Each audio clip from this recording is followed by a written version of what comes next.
والذين آمنوا وعملوا الصالحات أولئك أصحاب الجنة هم فيها خالدون যারা আল্লাহ রাব্বুল আলামিনের উপরে ঈমান আনবেন,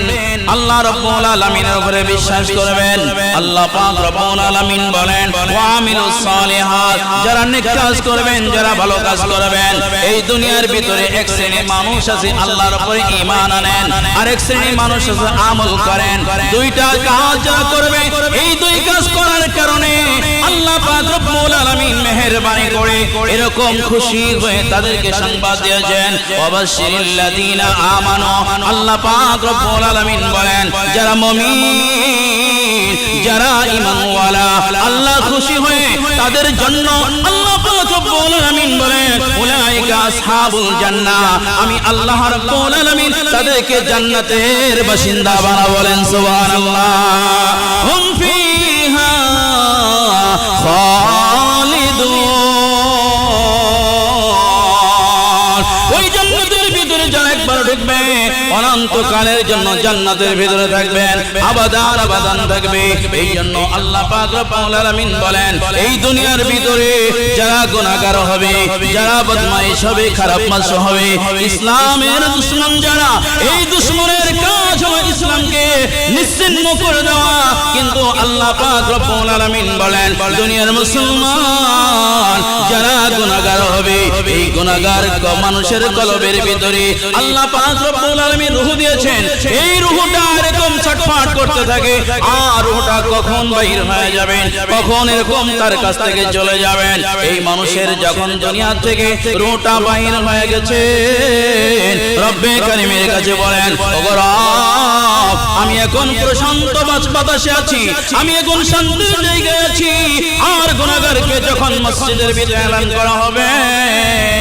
আমার দুনিয়া থেকে বিদায় নিয়ে চলে গেছেন, ওই মানুষটা হলো গুনাহগার। কিন্তু গুনাহগারকে যখন গোসল করানো হয়, গুনাহগারের জন্য যখন দাফন কাফনের ব্যবস্থা করা হয়, এই গুনাহগারের যখন এরকম পানিতে ধৌত করা হয়, আর গুনাহগার বলে আমার আর তোমরা ধুইও না, আমার গায়ে হাত দিও না, আমি বড় কষ্ট পাই, আমি সহ্য করতে পারি না, আমারে তোমরা ছেড়ে দাও, আমার গায়ে কেউ হাত লাগায় না, বড় কষ্ট হয়। এই জন্য আল্লাহ পাক রব্বুল আলামিন বলেন ফি নারে খালিদুনা ফিহা আবাদা মাসাজিদুহা ওয়া আবগাযুল বিলাদি ইলাল্লাহি আসওয়াকুহা আও কামা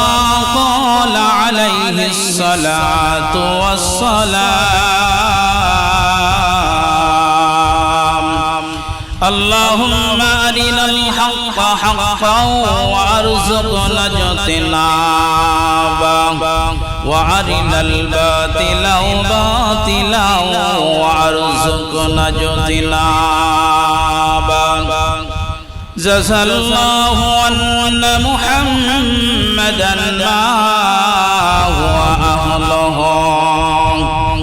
سبحان الله وبحمده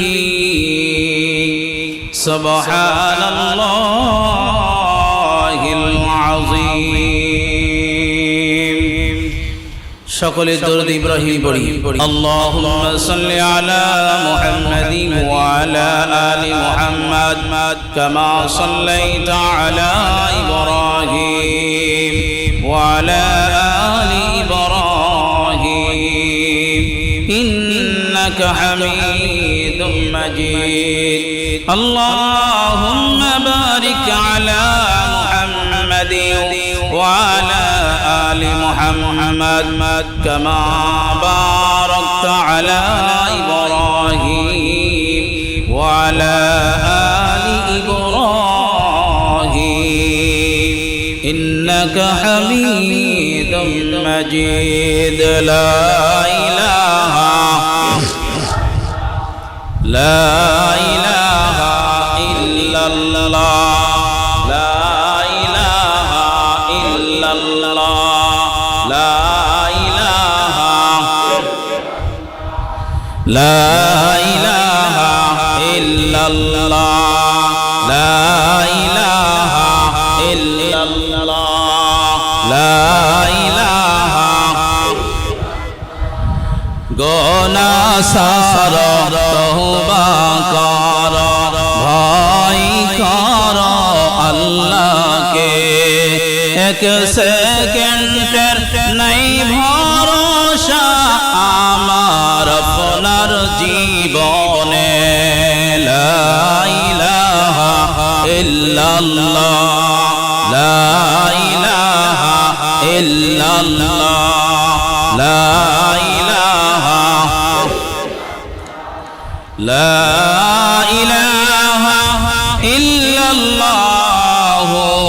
মুহাম্মাদুর রাসূলুল্লাহ সকলে বলি সাল্লাল্লাহু আলাইহি ওয়াসাল্লাম আলহামদুলিল্লাহ আল্লাহ রাব্বুল আলামিন মেহেরবানি করে আমাদেরকে একটি দিনের মজমায় আল্লাহ রাব্বুল আলামিন বসার তৌফিক দান করেছেন সেই মহান আলিশান দরবারে শুকরিয়া আদায় করি সকলে বলি আলহামদুলিল্লাহ আহমদ মুহাম্মদ মুস্তাফা সরওয়ারে কায়নাত দো জাহানের বাদশা মুহাম্মদ রাসূলুল্লাহ সকলে বলি সাল্লাল্লাহু আলাইহি ওয়াসাল্লাম আল্লাহ পাক রব্বুল আলামিন মেহেরবানি করে আমাদের যাদেরকে আল্লাহ তাআলা ভালোবাসেন মহব্বত করেন আল্লাহ তাআলা কোরআন হাদিসের আলোচনা শোনার তৌফিক দান করেন সকলে বলে আমিন আমরা আজকের এই আলোচনা এই মাহফিল পেয়ে আমরা খুশি না বেজার আমরা সকলেই খুশি সকলে বলি আলহামদুলিল্লাহ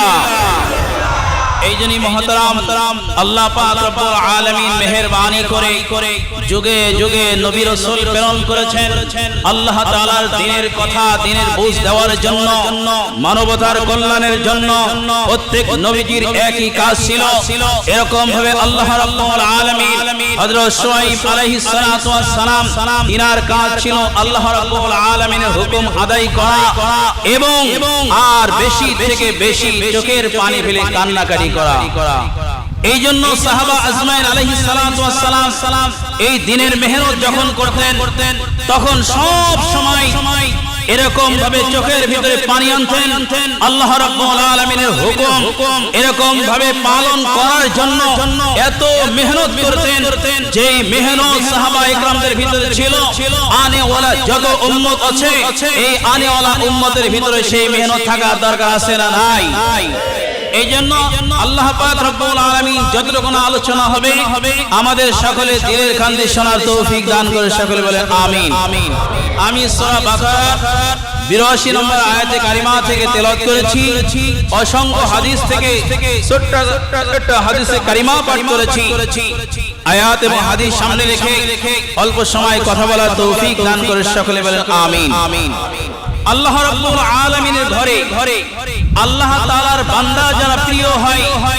যারা মাহবুব হয় যারা দামি হয় তারা আল্লাহ তাআলার ঘরে যায় বলেন সুবহানাল্লাহ কোথায় যায় আল্লাহর নবী সাল্লাল্লাহু আলাইহি ওয়াসাল্লাম বলেন আহাব্বুল বিলাদি ইলাল্লাহ আল্লাহর নবী সাল্লাল্লাহু আলাইহি ওয়াসাল্লাম বয়ান করেন আল্লাহ রাব্বুল আলামিনের কাছে পৃথিবীর ভিতরে উৎকৃষ্ট জায়গা সব থেকে উৎকৃষ্ট জায়গা পছন্দনীয় জায়গা হলো আল্লাহর ঘর মসজিদ বলেন সুবহানাল্লাহ আল্লাহর নবী বয়ান করেন আল্লাহর নবী সাল্লাল্লাহু আলাইহি ওয়াসাল্লাম বলেন আল্লাহর কাছে সব থেকে খারাপ জায়গা হলো বাজার ওই বাজার ঘাটে শয়তান চলাফেরা করে আর শয়তানদের কাজ হলো বাজারে এরকম অশ্লীল কাজকর্ম করা আল্লাহ পাক রব্বুল আলামিন বলেন ও আমার হাবিব ও আমার নবী বাজারটা হলো আমার কাছে নিকৃষ্ট আর আল্লাহর ঘর মসজিদ হলো সব থেকে আমার কাছে প্রিয় বলেন সুবহানাল্লাহ এই জন্য মুসলমান ভাইরা আমার